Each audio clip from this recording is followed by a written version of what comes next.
Kakule Georges, journaliste indépendant spécialiste sur les questions de Grand Lac. Nous sommes aujourd'hui, samedi le 3 février 2024. Il est 11h, heure locale. Bonjour mon colonel. Bonjour messieurs les journalistes. Nous sommes venus vous voir pour un sujet très important concernant la présence de prisonniers de guerre de la force FNDB, que nous pouvons dire la force nationale pour la défense de la Burundi. Première question, qu'en est-il vraiment de cette situation? Vous en dites quoi? Merci beaucoup monsieur le journaliste. Heureusement vous avez dit, c'est une question tellement importante, comme vous avez dit. Donc chaque fois nous martelons là-dessus. Donc cette coalition bilatérale entre le gouvernement congolais et le gouvernement burundais. Eh bien, chaque fois nous disons cette coalition, donc comme vous le savez, il y a le FARDC, et il y a la Force nationale pour la défense du Burundi, il y a le mercenaire blanc, maintenant il y a la SADC, il y a le FDLR, il y a des militaires réservistes, comme vous le savez. Alors aujourd'hui, précisément, il s'agit de la question des Forces nationales pour la défense du Burundi. Donc, nous étions tellement étonnés. Dans quel sens un gouvernement responsable, un président de la République, son excellence Ndayishimiye, contredire ce que nous avons dit, dire qu'il n'y a pas de prisonniers burundais qui sont aux mains du M23. C'est regrettable pour un gouvernement responsable. Aujourd'hui, monsieur le journaliste, vous allez voir vous-même ces militaires qui sont là, vous allez les interroger vous-même. Donc, ce que Ndayishimiye a dit, c'est faux et archi-faux. Donc, il y a une relation bilatérale entre le président Tshisekedi et le président Ndayishimiye. Vous avez vu vous-même comment est-ce que le président Ndayishimiye est allé causer avec la jeunesse de la Kinshasa. Il est allé les former comme les Imbonerakure. Donc tout cela, pourquoi ils ont un agenda caché? L'agenda consiste à quoi? Vous-même vous le connaissez peut-être plus que moi. Et c'est regrettable. Mais ils ne réussiront pas cet agenda. Car nous sommes des Congolais, nous battons pour une cause juste et noble. Aucun étranger peut venir sur notre sol pour se battre contre nous, peut réussir. Personne. Merci. Merci mon colonel. Vous nous permettez de parler avec... Vous êtes libre, monsieur le journaliste. Les personnes en question. Je vous en prie, vous êtes libre. Merci beaucoup. Très gentil. Pouvez-vous vous présenter? mushobora kwibwira umunyamakuru? Yego, nitwa Agida chef de commission France Maxime Officier 2568 kandi ni 411 petite compagnie, première compagnie, première flotte, brigade de 410 division de 4e division. Tu es marié? Urubatse? Yego, marié. Père de combien d'enfants? Ufite abana bangahe? Batatu. Tu es né où? Wavukiye he? Mwaro. Il est né à Mwaro. Merci beaucoup. Nitwa Agida chef Nkurunziza matricule SC 3232, nkaba yinjiye mu gisirikare cy'u Burundi mu mwaka w'1996 i Bururi Beso. Hanyuma nkaba narakoze mu makambi atandukanye. Ubu nkaba nakora muri état major ya première division itwarwa na generale de brigade Nyamugaruka. Nkaba nari mu dossier à jour chef de projet. Merci beaucoup. Nitwa Kapula chef Shimimana Charles matricule HR 16 56 matricule. Nkaba ninjiye mu 2001 seyi Bururi. Nkaba nakoreye mu kambi zitandukanye. Nkaba natwarwa mu kambi 122 nkaba natwara colonel Yokindi Joel.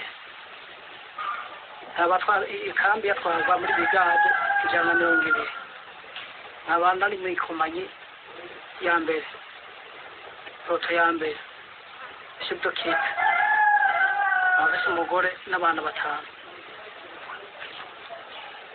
nitwa première classe ndiho kuva Jafet matricule HE 28 Desa 39 aba natwagwa mwibatayo ya Saonde brigade 110 seyi nakoreyemo imutukura nakuri fromage abafise umudamu abamba ibujumbura. Merci beaucoup. Benito, première classe Ndikumana Mirase. Matricule 83 678. Nigiriye mu ntara y'Amakamba igisoda kurase yanditse amabanda. Ngogo mu kambi ya Katesandutse. Ibyo ni Katesandisi. Merci beaucoup. Nitwa première classe Gisagara aba kutoka mu ntara ya Bubanza komine Mpanda nkaba nakoreye formation mu ntara ya Mwaro matricule ni 26968 62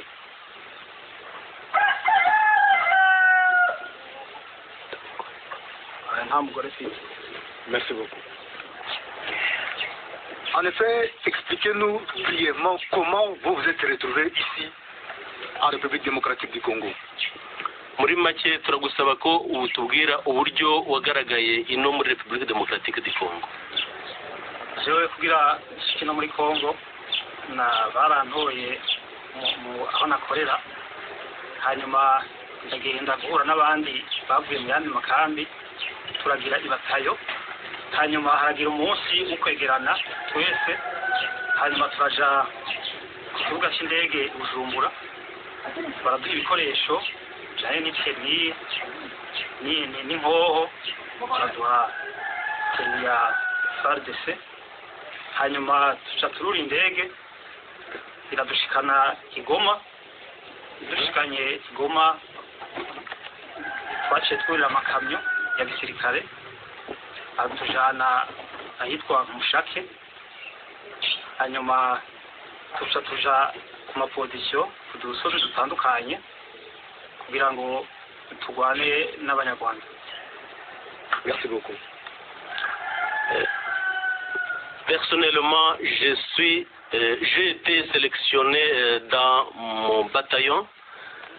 On m'a fait rencontrer avec d'autres militaires qui étaient venus d'ici et là. On nous a distribué l'uniforme de FARDC. On nous a fait monter dans l'avion. Juste quand nous sommes arrivés à Goma à l'aéroport, on a apporté les camions où nous sommes montés en nous dirigeant à Mushaki dans le but de nous battre avec les Rwandais.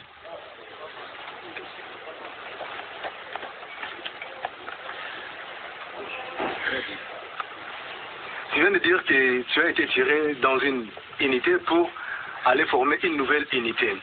Quel était l'effectif de cette nouvelle unité et qui était au commandement de cette nouvelle unité? Umaze kuvuga ko wakuwe muri unité wabagamo. Ese mwari bangahe nyuma yo guhuzwa n'abandi? Ikindi ninde wayoboraga iyo unité nshya mwari mumaze gukora?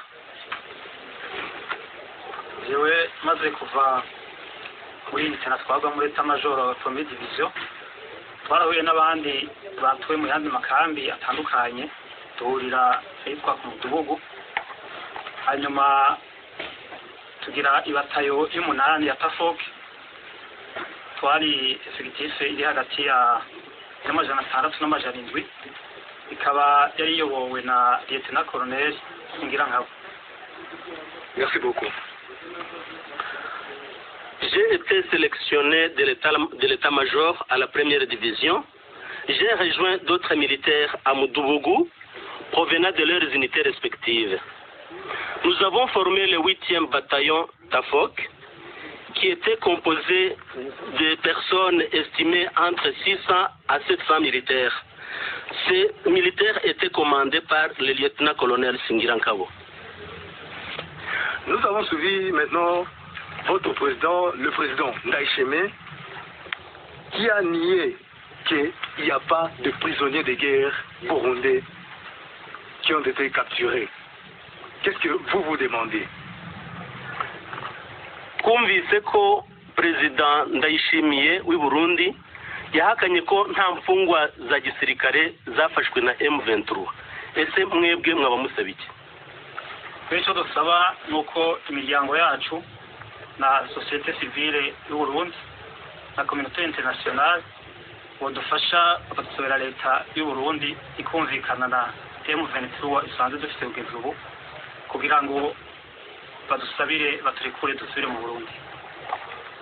Nous demandons à notre famille, à la société civile burundaise et à la communauté internationale de nous faire les plaidoiries en disant au gouvernement burundais de négocier avec le M23 afin que nous puissions rentrer dans notre patrie burundaise.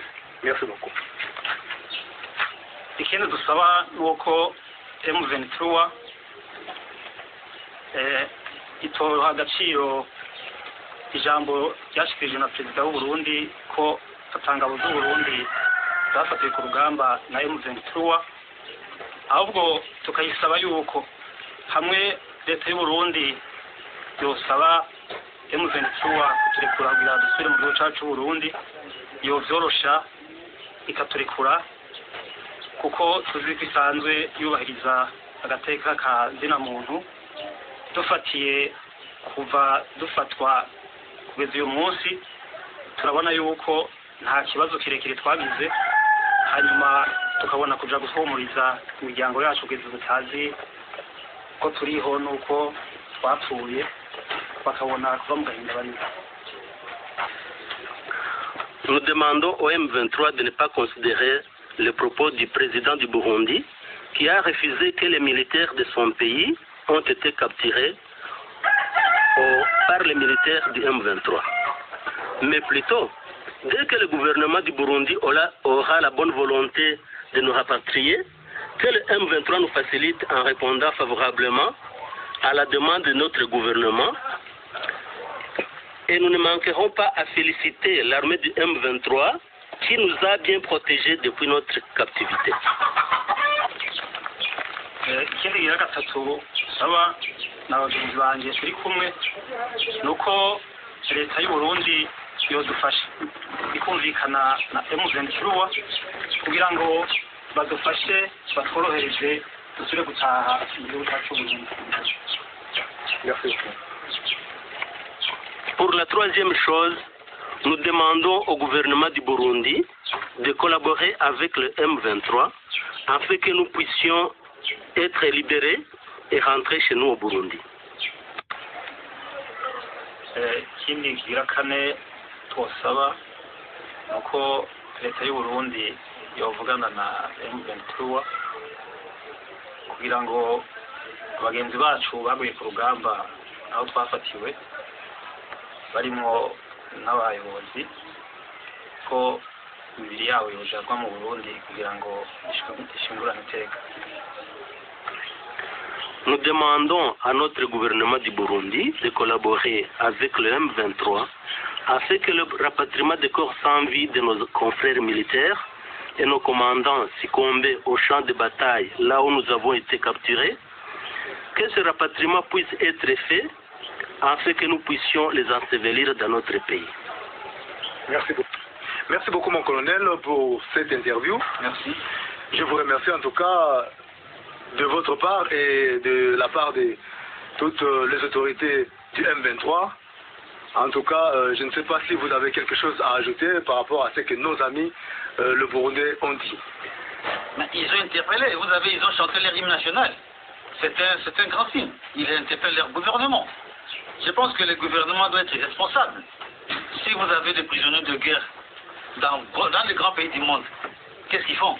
ils négocient au lieu d'aller dire encore que non, l'M23 n'a pas les prisonniers de guerre burundais. Donc ils ont interpellé même la communauté internationale. Mais l'M23 est ouvert.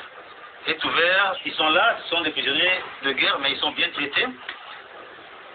Si la communauté internationale plaide pour leur cas, alors qu'est-ce que nous allons faire? Nous allons donner à la communauté internationale. Oui. Donc nous n'avons pas un problème. Donc pour nous, nous sommes ouverts pour tout. Mais ce qui est grave, c'est leur gouvernement. Lorsqu'un gouvernement responsable nuit ses enfants, comme ça ses fils, qui ont servi sous les drapeaux.